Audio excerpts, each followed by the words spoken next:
This is a screencast about what I like to call the Elite 8 graphs of AP Macro. Again, this is only about the graphs. I'm not going to do anything about formulas or the impact of the graphs. I just want to work on how to draw them, how to label them, and then some nuances about them. So the first thing I'm going to have you do is take a piece of paper and fold it into 4 boxes. Then number it 1 through 4 on the front and then 5 through 8 on the back.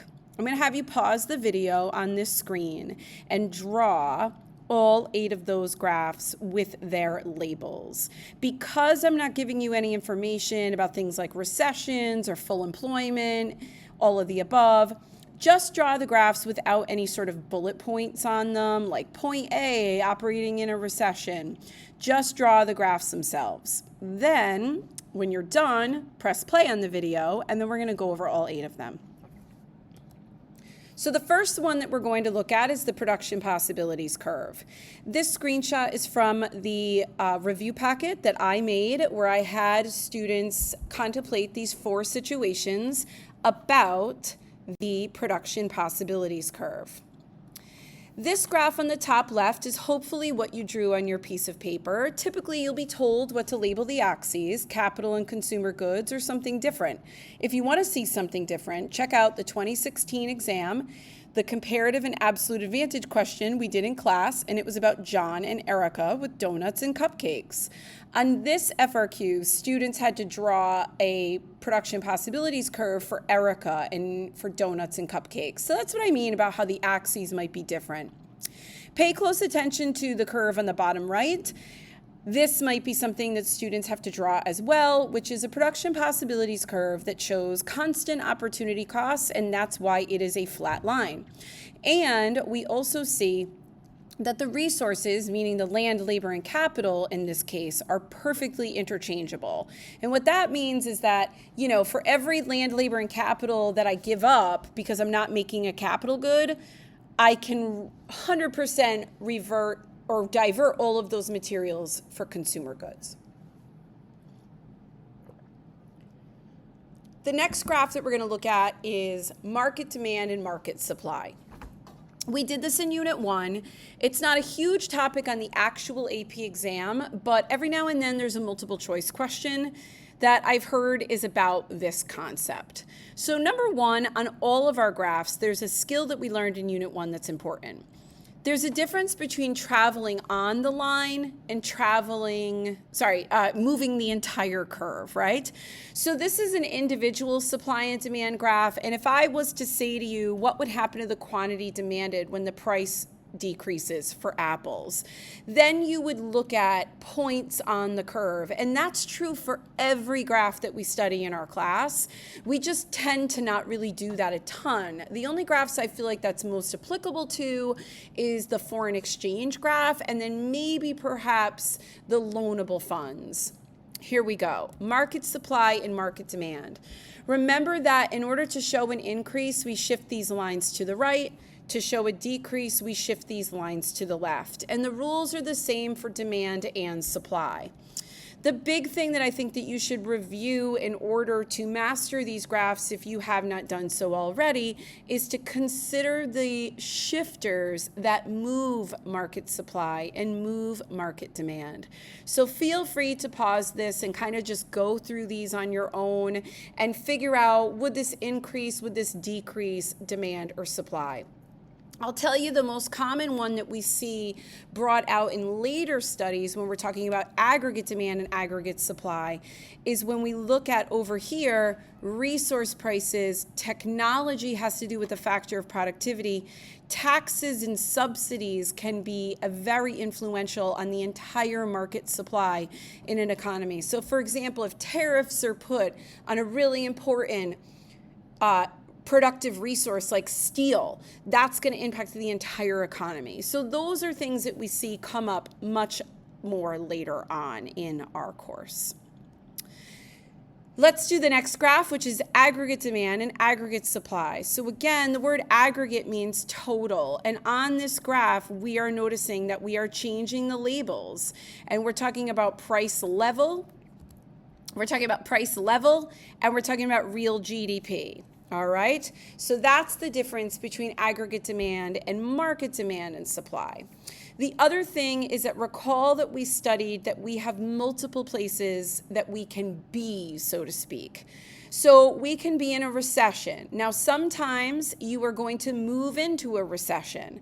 So for example, in this case, I started at full employment. Demand decreased and we moved into a recession and an output gap was born. And sometimes we have to solve for the change in spending or taxing to fill that output gap, or sometimes we need to figure out how much of an output gap will be created. And those are your spending and tax multipliers, and those are not in this video, but I'm just bringing them up so you remember how they relate.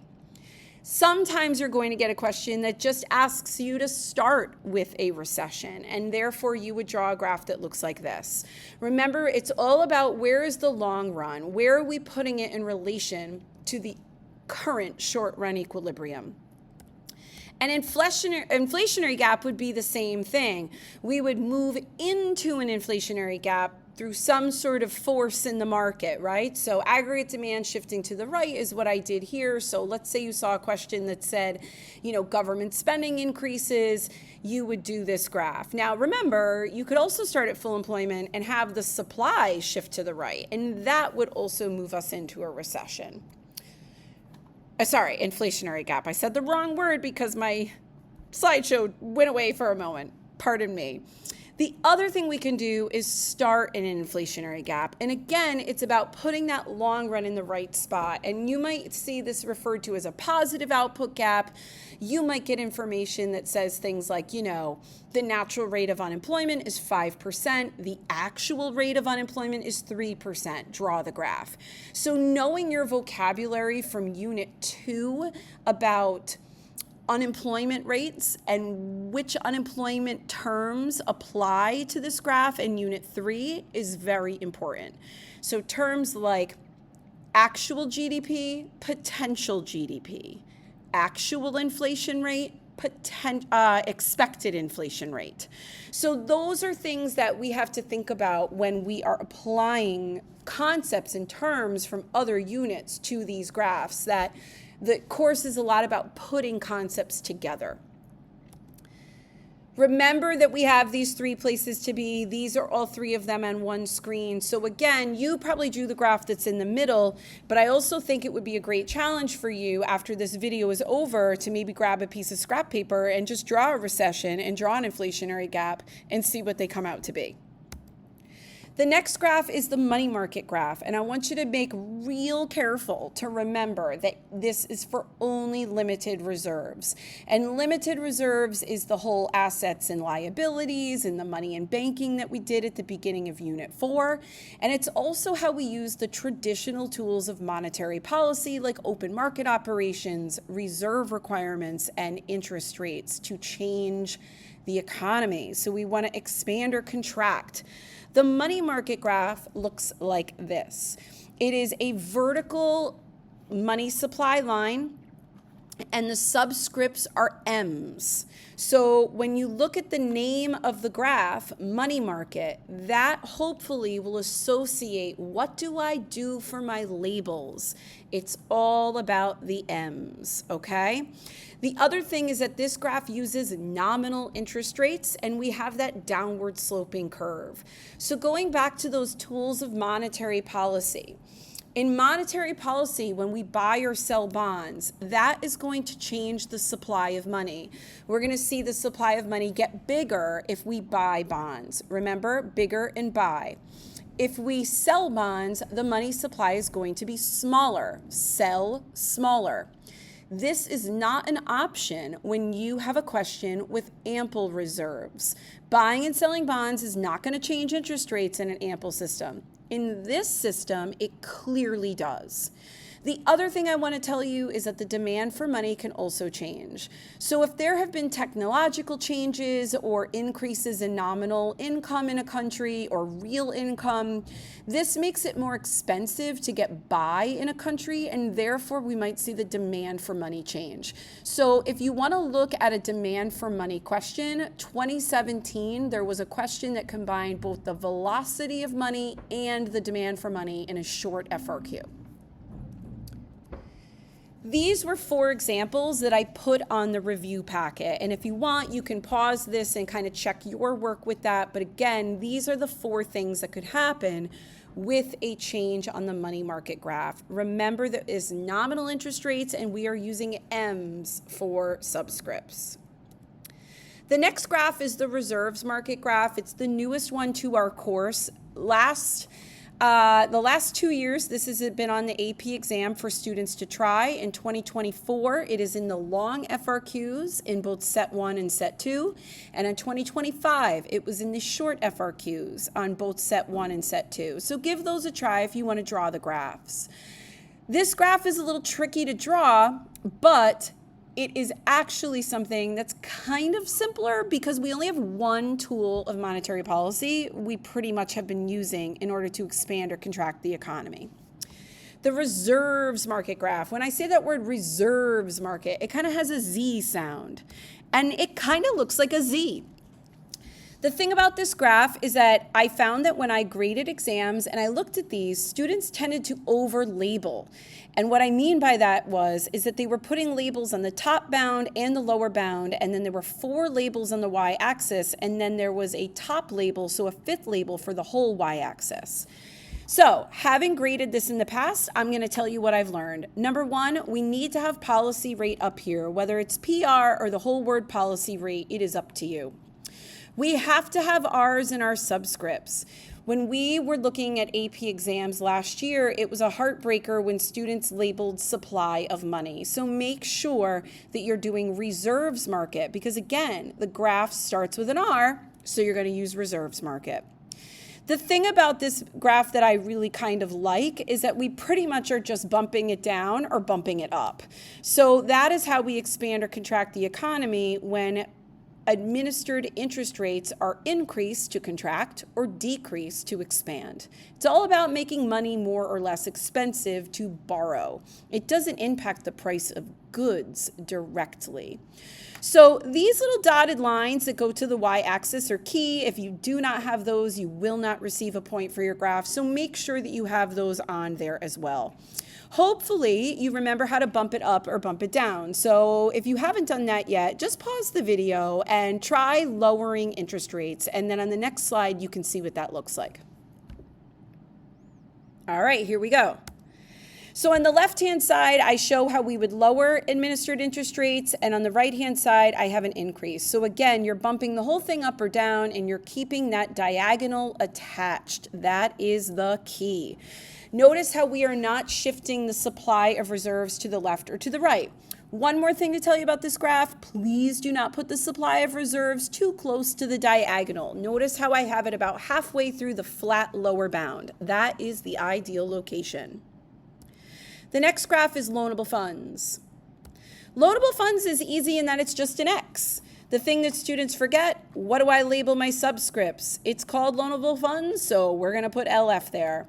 This is real interest rates. Know who your suppliers are, know who your demanders are. When we did this in the review packet, I gave you 4 very typical common examples that are used on the AP exam.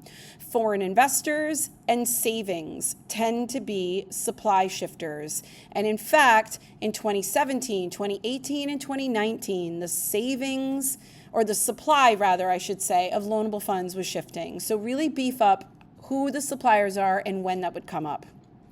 The next thing is that we typically see the loanable funds with deficit spending. So when a country is borrowing money in order to fulfill their fiscal policy priorities. So if we have to borrow more money because we're spending more than we're getting in, then we're going to see that graph on the right, on the top corner, and then on the bottom right, if a country all of a sudden decides to decrease their spending or increase their taxes, they are going to have to borrow less. So it's really important to look at FRQs and really read carefully for what is happening with a country's budget. All right. Next graph is the Phillips curve. The Phillips curve should look something like this. We have the long run and the short run. Now you can draw the short run swoop down like I have it here. That is always an option. I always draw it this way because I like it to look different from the money market graph.